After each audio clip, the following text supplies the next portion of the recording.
বগুড়ায় নারী প্রশিক্ষণার্থীদেরকে উত্ত্যক্ত করার অভিযোগে জাতীয় নাগরিক পার্টির এক নেতাকে জুতা পেটার ঘটনার ভিডিও সামাজিক যোগাযোগ মাধ্যমে ছড়িয়ে পড়ার পর তার বিরুদ্ধে সাংগঠনিক ব্যবস্থা নিয়েছে দলটি। অভিযুক্ত আলী আজম সাব্বিরকে দলের সব রকম দায়িত্ব ও কার্যক্রম থেকে অব্যাহতি দেওয়া হয়েছে। পাশাপাশি অভিযোগের বিষয়ে লিখিত ব্যাখ্যা দিতে তাকে 3 দিনের সময় দিয়ে কারণ দর্শানোর নোটিশও দেওয়া হয়েছে।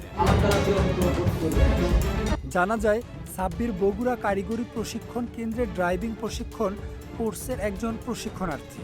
তার বিরুদ্ধে কয়েকজন নারী প্রশিক্ষণার্থীর সঙ্গে অশালীন আচরণ, মোবাইল ফোনে আপত্তিকর বার্তা পাঠানো এবং অশ্লীল ভাষায় কথা বলার অভিযোগ ওঠে।